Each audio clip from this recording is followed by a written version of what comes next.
Alright, what up, dudes? So, got some bar buffs today, huh? Like the sound of that. Probably gotta take a look at those.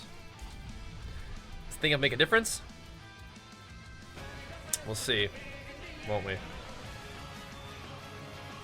that so off to the side? There we go. Floor PB, thanks so much, man. Big flex for you. Appreciate it, man. Thanks for that 2-month resub. Back at it again. Thank you, thank you. Gotta take a peek at these buffs, huh? I think from just glossing over them quickly, looks pretty cool. Why does it keep taking off my title, guys? What is this?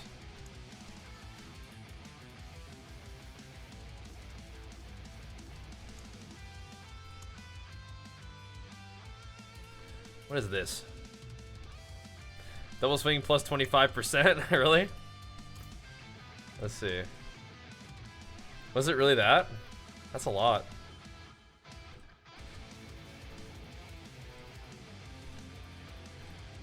That's a lot. Probably top dog PP, you think so?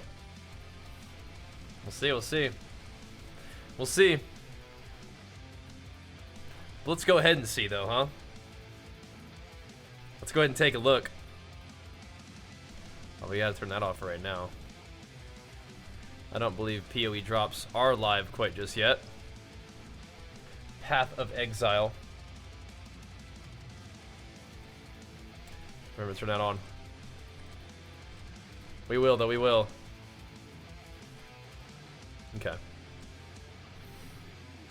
But yeah, should we? Take a look at the bar buffs. They did like a little, like another little fireside chat today, didn't they? And during that, they talked about patch 1.1.1, which is bringing some much needed changes for Barbarians. We can take a look at what was revealed in today's developer campfire chat, including changes to skills, passives, aspects, and uniques. Your Rumladies will be good for double swing, for sure. So they're buffing Fury Gain on Bash, they're buffing Fury Gain on Flay, buffing Fury Gain on Frenzy, buffing Fury Gain on Lunging Strike, and double swing damage increased from 40 to 50%, okay. Rupture damage increased, again. Charge damage increased.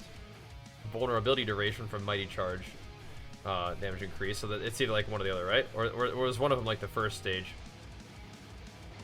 Anyway, they made it so that upheaval can berserk you when hitting a boss, as well as players or something like that, right? Or not players, enemies. And then it's increased to 3 seconds if it hits at least 4 enemies. So aggressive resistance is getting buffed by 1%, which is cool because I use that. Gushing wounds. This seems very interesting to me. They're trying to pull me back into the bleed. So bleed damage dealt based on critical damage bonus increased from 100% to 115%. So you're actually getting bonus critical strike damage. And I think I'm not sure how that works. If it takes all your critical strike damage and multiplies it by 1.15, that's different. That's big. And then bleed damage, when overpowering, it got increased a ton, which is amazing.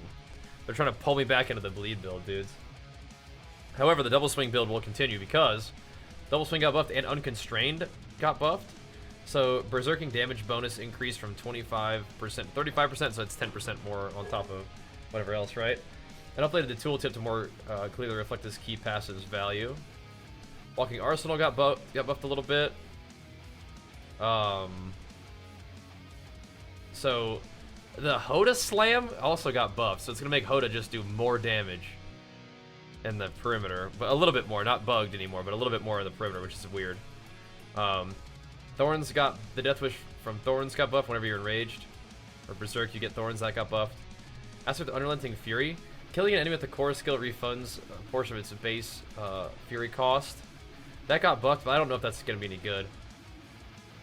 But it says cost refund also granted when hitting bosses. So like anytime you're hitting a boss, you get rage refunded. That is pretty good, because what happens is you can get bonus Fury gain, which would amplify this, plus minus Fury cost, which means that you could potentially outgain the loss, right? Which would be interesting. Ancestral Charge, they buffed the new one to make charge do more damage. Burning Rage, buffed that one a little bit. Volcathos, these are interesting. Damage reduction while in earthquakes from Leap increased, and then the earthquake aspect, the damage bonus in earthquakes increased like 10%, so 25% from standing in the earthquakes, a lot of damage. So they buffed the Fields of Crimson Rupture unique.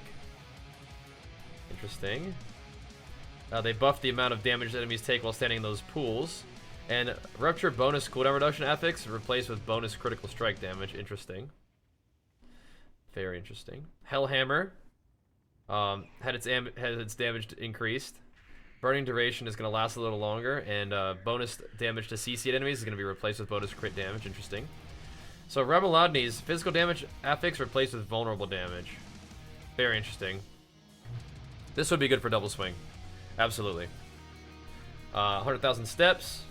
So now it's going to have a different base type, so you're going to be able to just have multiple charges of it, which I actually think the attacking cooldown one is the best. And then damage against stun is going to be replaced with just straight up movement speed, which is cool. Battle Trance, this is interesting. So the basic skill damage affix is being replaced with cooldown reduction. Very interesting. And then bonus attack speed to other skills increased from 10 to 20% to 35 to 45%. That is kind of insane. That is kind of insane. So Barbs do have some cool stuff coming. So Hoda buffs, bleed buffs, double swing buffs. And two things that I use for my build, three things that I use for my build are getting buffed. Double swing is back. Very cool. So, alright, that's the barb buffs. A lot of this stuff, like your basic attack, is like you never really want to use your basic attack a ton. But, whatever. Whatever. We'll take some extra fury gain. Whatever. But yeah. My two builds that I like, well, three builds, I guess. Bleed, Double Swing, and Hoda are all getting buffed. Hoda's not getting, like, giga buffed, but that extra damage on here, that's another 16% damage from Hoda. So, I mean, that's pretty good. And then this is interesting. I take less damage, do more damage, and then do more damage.